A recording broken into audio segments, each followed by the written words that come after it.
ታላችሁ መላለም የምትገኙ ለቤት አዲስ የሆናችሁ ሰብስክራይብ በማድረግ ቤተሰብ ሁኑ። ለነባሮች መታችሁ ለምታበረታቱኝ ከልብ አመሰግናለሁኝ ማለት ነው።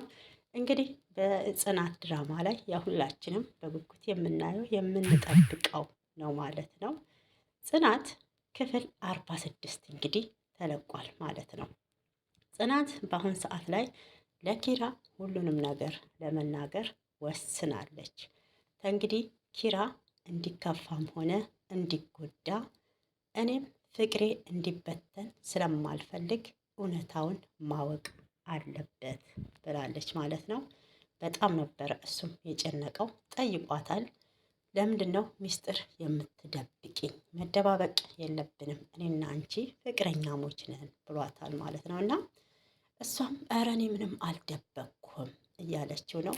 እዚህ ጋር በጣም የከበዳት የአባቱ አደራ ነው ማለት ነው። እና ሁላችንም በሷ ቦታ ብንሆን ለመንገድ ይከብደናል በእርግጥ ማለት ነው።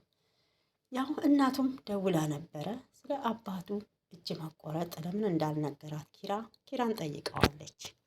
ኪራም አይ አባዬ እኮ ነው እንዳትነግራት ትጨነቃለች ብሎ ያለኝ ብሏታል። እሷም ጭራሽ በህመሜ ላይ ይሄን ነገር ትደብቃላችሁ ብለዋለች ለኪራ።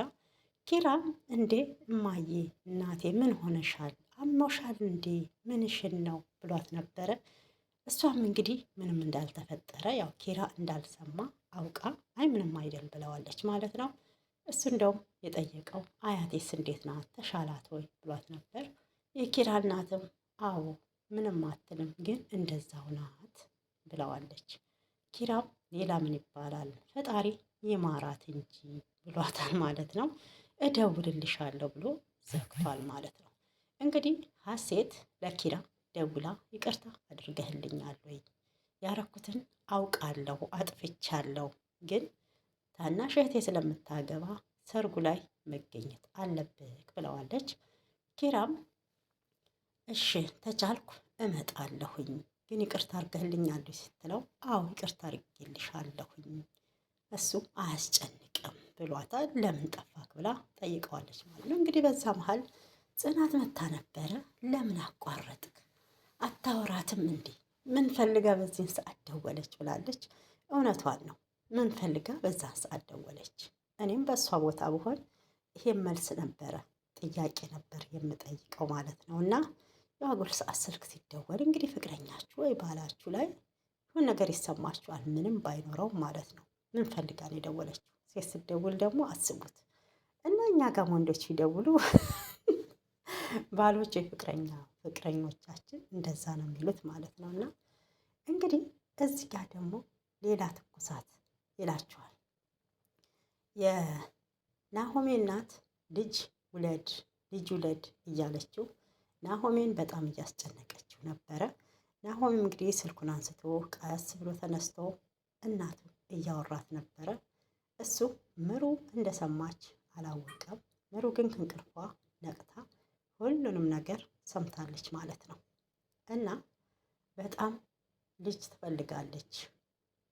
የልጅ ልጃቸው ማየት እየፈለገች ነው። እንደውም ግራ ቢገባው አሁን እኮ አይደለም ትንሽ እንረጋጋ፣ ሳንጋባ ነው ወይ እናቴ እያላት ነበር። እሷ ደግሞ አይ አሁኑኑ ልጅ ውለዱ ብላለች ማለት ነው። እና ያው ምሩ የሚያስጨንቃት ምንድን ነው? በልብ ህመሟ ላይ ይሄ ነገር አሁን ከተከሰተ ሌላ ለሷ የህይወቷ አስጊ ጉዳይ ስለሆነ ሀሳብ ይዟታል። እንደገና ደግሞ ቤተሰቡ ልጅ ስለሚፈልግ እናቱ የልጅ ጉጉት ስላላት ይህን ነገር እሷም በጣም ጨንቋታል ማለት ነው። እና የራሴን ህይወት አበላሽቼ ያንተንም ህይወት የቤተሰብህን ደስታ ላጨልም ነው እያለች ነበረ። ናሆምም እንግዲህ እንደዛ እኮ አይደለም፣ እኛ በፈለግነው ሳይሆን ፈጣሪ በፈቀደው ነው የሚሆነው፣ ልጅ የሚሰጠው ፈጣሪ ነው፣ ምሩ አትጨነቂ፣ እሱ ታለ እኮ ይሰጠናል ብሏታል። እሷም አዎ ትክክል፣ እኛ ባልነው አይደለም ብለዋለች ማለት ነው። ምሩ እንግዲህ ደውላ እናቷን ልምጣ ወይ በጣም ትንሽ ደብሮኛል ብላለች ማለት ነው። ያው የጽናትም አባት ስልክ ደውሎላት ነበረ። ጽናት ተደናብራ ወይ አባዬ እንዴት ነህ? ደህና ነህ ወይ? እኔም እኮ ትናፍቀኛለህ፣ ናፍቀኸኛል። ምኑ ትምህርቱ?